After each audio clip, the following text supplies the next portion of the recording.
The best traders in the world are not the ones who find the most trades. They're the ones who wait the longest for the right ones.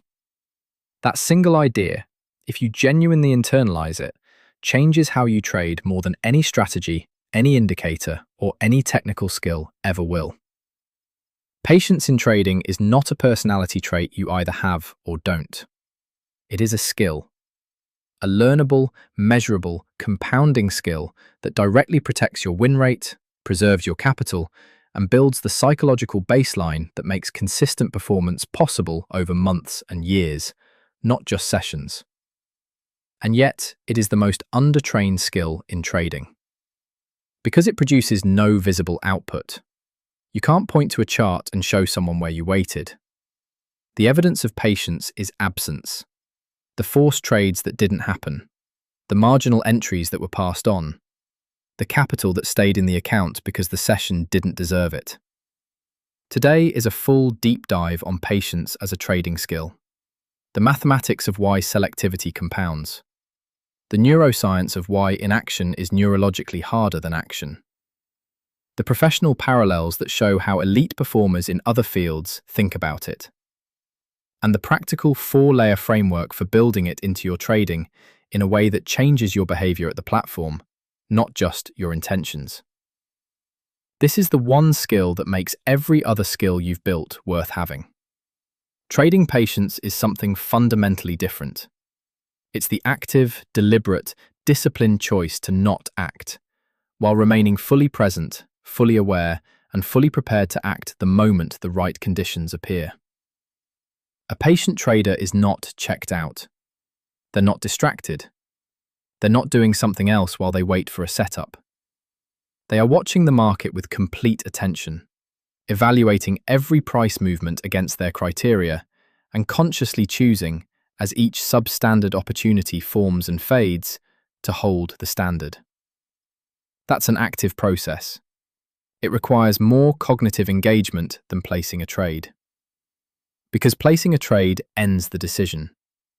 Choosing not to place a trade, and then choosing again when the next marginal setup appears, that's a decision that has to be made repeatedly, under live market conditions, with real money sitting idle and the psychological pressure of a screen that keeps moving without your participation.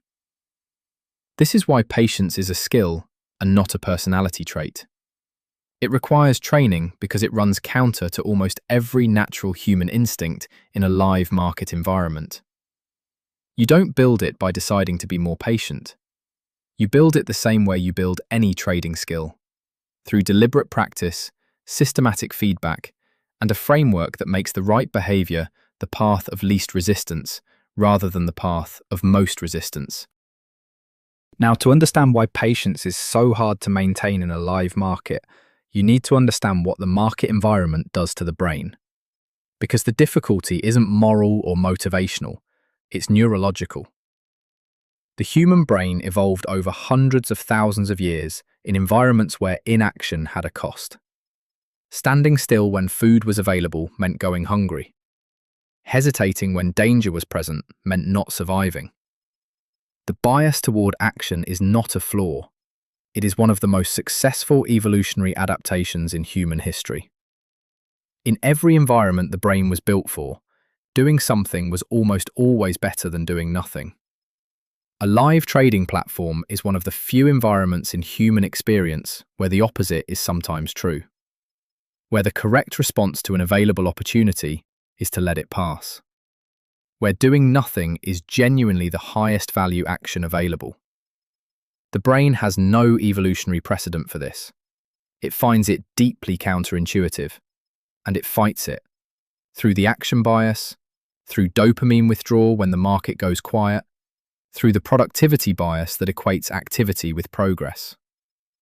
There's also a specific neurological phenomenon that makes patience harder the longer it's required.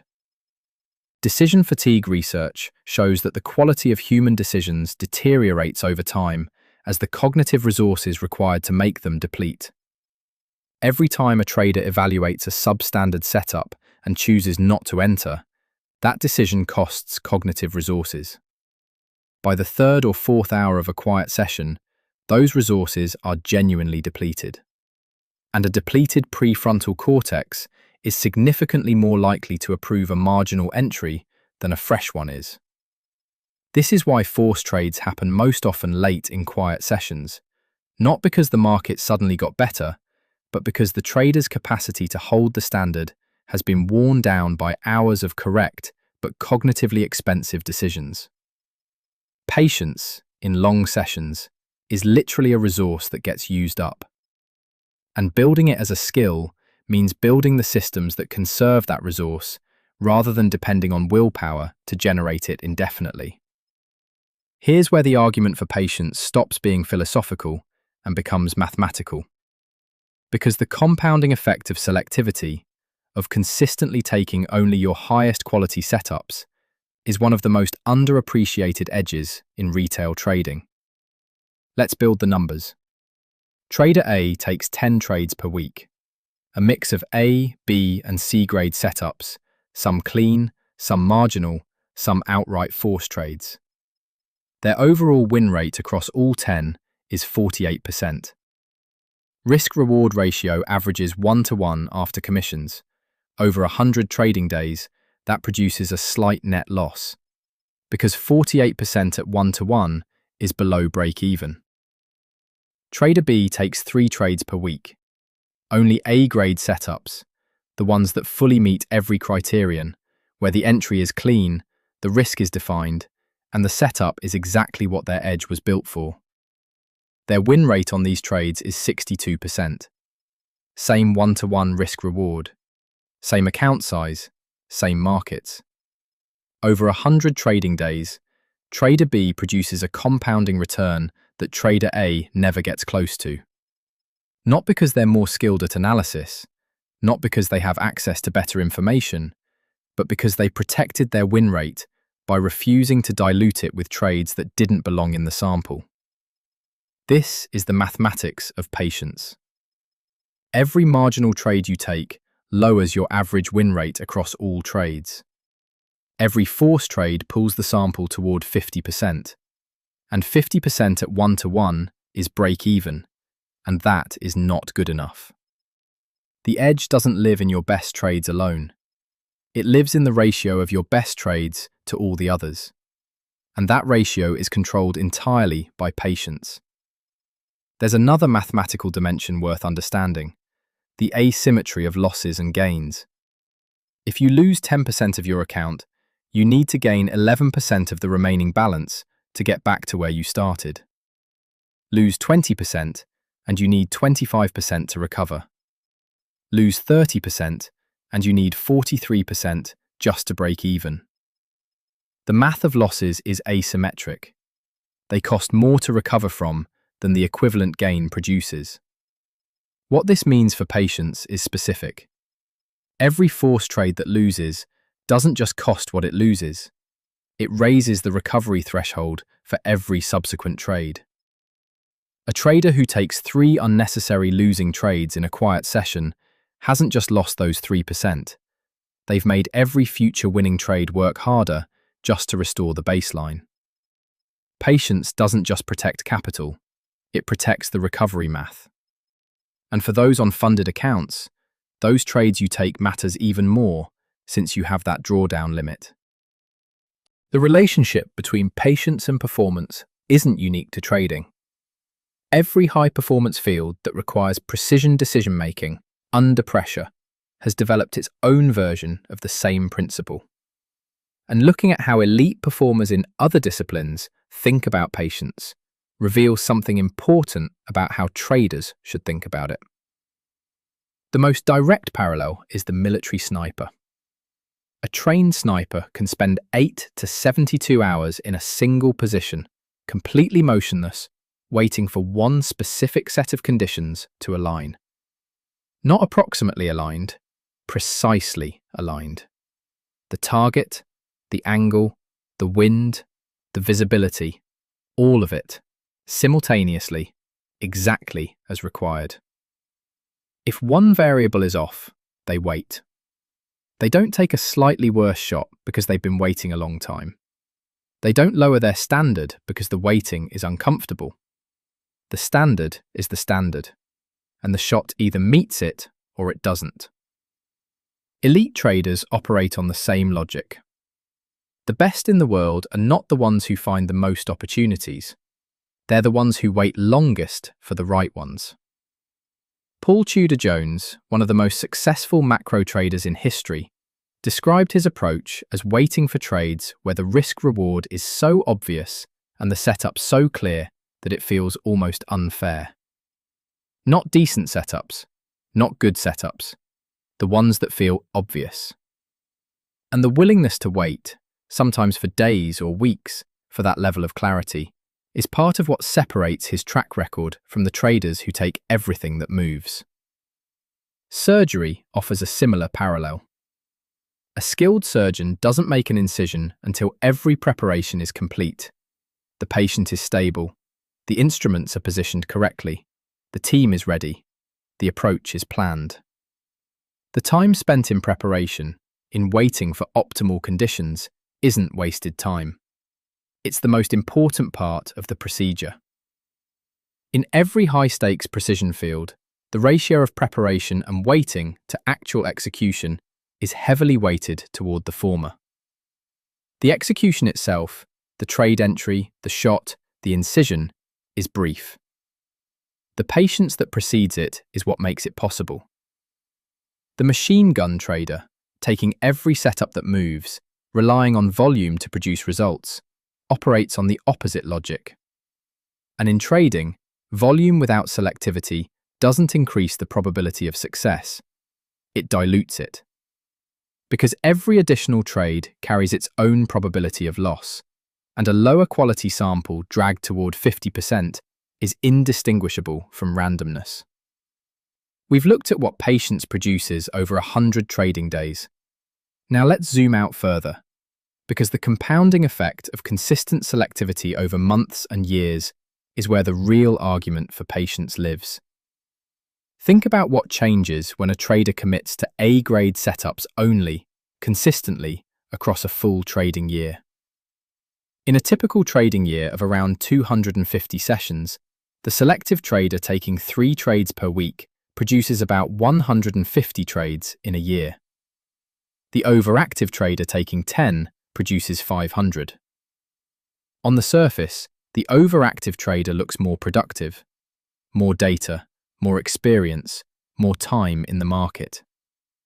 But the quality of that data is compromised by the volume of it. 500 trades at a diluted win rate tells you less about your edge than 150 trades at a protected win rate, because the noise in the larger sample obscures the signal. The selective trader, at the end of the year, has a cleaner picture of what their edge actually is, how it performs across different conditions, and where to focus development. The overactive trader has a P and L shaped by forced trades and marginal entries that make it nearly impossible to isolate what's working from what isn't. There's also the psychological compounding to consider.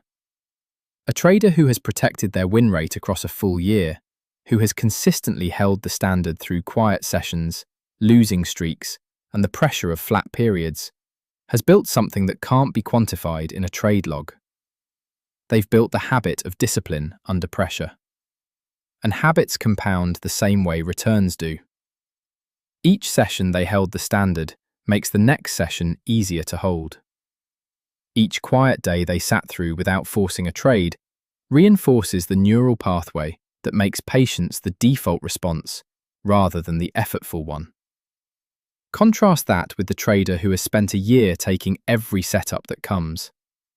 They've reinforced the opposite habit, the reflex to act, the discomfort of inaction, the lowered threshold for what qualifies as a reason to enter.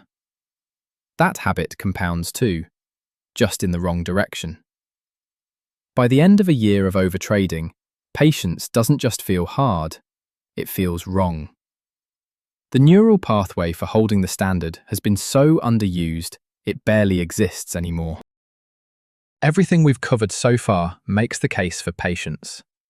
This section is about how to actually build it, practically, structurally, in a way that works in a live market rather than just in theory.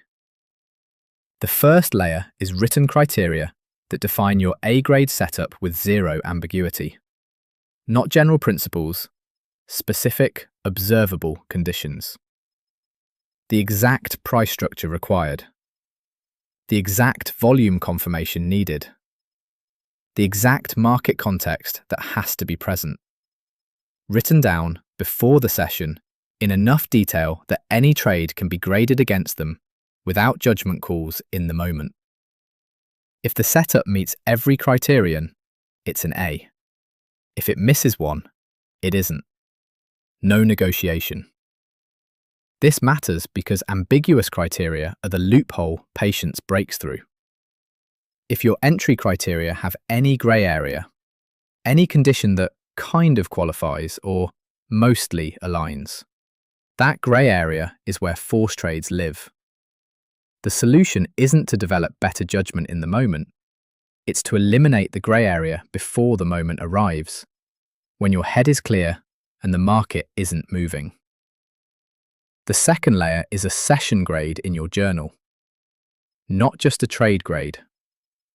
At the start of every session, you assess the market environment and assign it a grade, A, B, or C. An A-grade session has the conditions your strategy thrives in. A B-grade session has partial alignment. A C-grade session has poor conditions for your specific approach. This assessment doesn't always prevent you from trading in B or C sessions, but it sets the context for how strictly the criteria need to hold. In a C-grade session, you need to be closer to certain, not less certain, before entering. The third layer is a patience log, separate from your trade journal. Every time you identify a setup that was close but didn't fully qualify, and you choose not to enter, you log it. The ticker, the setup, the specific criterion it missed, and what happened afterward. Review this log weekly. What you'll find is one of the most powerful reinforcements for patience available. A consistent record of setups that looked good, that you passed on, and that either failed or produced worse outcomes than your A-grade entries. Your own data showing you the value of the standard you held. That record becomes more persuasive than any principle, because it's yours. Do this for a couple weeks to months until you've seen the results fully and built the habit of passing on mediocre setups. Patience is the skill nobody wants to develop because it produces no visible output. You can't show someone a patient trade. You can't point to the chart and say, "There, that's where I waited. That's where I held the standard. That's where I did nothing and it was the right call." The evidence of patience is absence. The trades that weren't taken. The force entries that didn't happen. The capital that stayed in the account because the session didn't deserve it. But the output of patience is real and measurable. In a win rate that stays protected across thousands of trades. In a P&L that reflects actual edge rather than noise. In a psychological baseline that gets stronger with each session rather than more eroded. And in a career that has the longevity to actually compound the returns that consistent selectivity produces. The sniper doesn't fire more shots to get more results. They wait longer for the right one. The surgeon doesn't operate faster to be more effective. They prepare more completely. The elite trader doesn't take more trades to find more edge. They take fewer and protect the quality of every one. Patience in trading is not the absence of ambition. It is the expression of it.